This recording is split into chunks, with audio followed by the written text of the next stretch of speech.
What's up, guys? Danny here from the LASSER cast, and I haven't been on the channel for the last week, and I just wanted to give an update. Charlotte and I were zooming through the Saw movies. We were all ready to do a franchise ranking. We were going to watch Spiral when it came out on Friday and review it. We even had an interview. Pete and I had an interview set up with Jordan Graham, the director of Seder, which is streaming now on Shudder. But we had to cancel that, and I haven't been on the channel this week, and I just want to explain why. My dad, Irv Torkel, passed away very, very suddenly uh, at the age of 67 on Tuesday, May 11th. It was completely out of the blue, and it really rocked our family. And uh, I've been dealing with funeral arrangements, Shiva, all these things that I thought were so many years away. But I'm back on the channel, and I just want to say that we're not done. The LASSERcast is not done. Charlotte and I are going to still be back. We're going to represent my dad, and we're going to keep plugging away with this channel. We have so much fun doing these videos.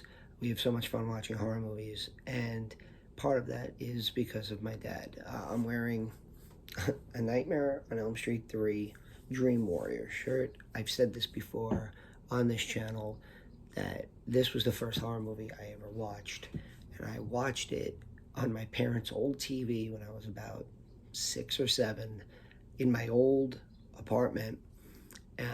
And my dad came in the middle, saw what I was watching, saw that it was a Freddy Krueger movie, and then just looked at me and said, "Just don't tell Mom." And he shut the door, and he went back out in the living room to watch TV with my mother. He wasn't the biggest horror movie fan, but he loved movies. And my love of movies in general comes from him. He did watch a lot of horror movies. We would talk about all the movies that I would talk about on the channel. Charlotte had so much fun reading off the list of horror movies that she's watched, and they would talk about, The Exorcist and Jaws and all these other movies that a 10-year-old probably shouldn't be watching. If you look in the corner over there, I can turn the camera a little bit, you see the Stephen King collection that my wife and I have, and my wife Athena, it's been a rough week for her as well. My dad was he was very important to all of us for obvious reasons, but one of my first exposures to horror, aside from sneaking a peek at Freddy on the TV, was the 1990 Stephen King's It miniseries that my dad gleefully let me watch, and petrified me, solidified my all-out fear of clowns for the rest of my life. And he used to have a drawer in his bed with like all these ripped paperbacks of Stephen King books that he bought at like book fairs and yard sales, and they had like the covers ripped off, but he read them back and front. And one of the first like grown-up books that I remember reading was Eyes of the Dragon by Stephen King, and that was because my dad was like, that's a good place to start if you want to get into Stephen King. And meanwhile now I've read 15 to 20 Stephen King novels, countless short stories, seen all of the movies.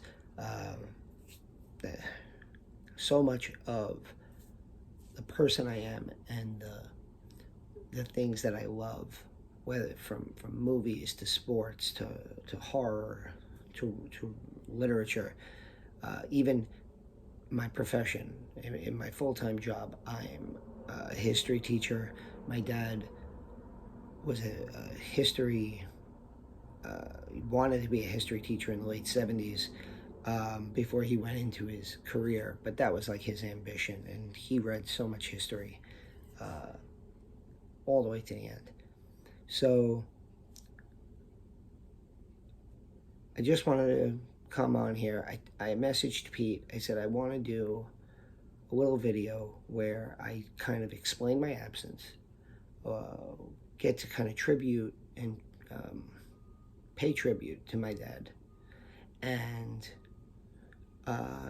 just say that I'm back. Charlotte and I'm going to try to get us to watch Saw 3D and Jigsaw at some point, either today or tomorrow, so that we can get to Spiral. My goal is to try to get her to the movie theater to see it, because she's never seen a horror movie in theaters. And since we would have watched 8 Saw movies on TV, I think she might be able to handle it. We are going to do that Saw franchise ranking. She's very excited about that.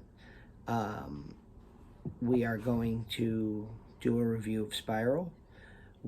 I'm going to try to reconnect with Jordan Graham, the director of Seder, so that we can reschedule that interview. And if you haven't seen Seder, the movie is amazing, and it's streaming now on Shudder. We missed Friday's Joe, Bob, and Darcy Last Drive-In for obvious reasons. We are going to be back next Saturday morning with a recap of next week's Joe, Bob, Last Drive-In. So we're going to get right back on the horse. It's what my dad would have wanted. And you know, he always said he wanted people to, he was very open about things, and he always said that he wanted people to celebrate him if and when he would pass, that he wanted people to think about him and laugh and smile and drink and celebrate, and not sit around and cry. So we're going to do our best, and we're gonna be back hopefully at some point later today with a video, or possibly in the next few days, with some fun stuff about the Saw movies. And I want to just give a shout out and say thank you to Pete and his family, Sherry T, and they live in Texas. I live in New York, but they had such kind words, and they were so, Pete was never once was like, that sucks, when are you gonna make more videos? He was so good with everything. I'm losing track of English words. It's been a rough week, but yeah, him and Sherry have been great, and they've been pumping out content on the Anchor Pete channel. So yeah, go check out that. Go check out his channel. Him and Brian put up a video on Ramblings from the Rod Pod, and we're like a family, so of YouTube channels. So go watch all their stuff while you're waiting for, more horror content on the LASSER cast. But it's coming, I promise. And for my dad and for everyone else, from me and for Charlotte especially on this channel, and for my wife and for my son, who you've never met because he's a little camera shy, we just want to say thank you. And that's it. Love you, Dad, and I'll see you soon.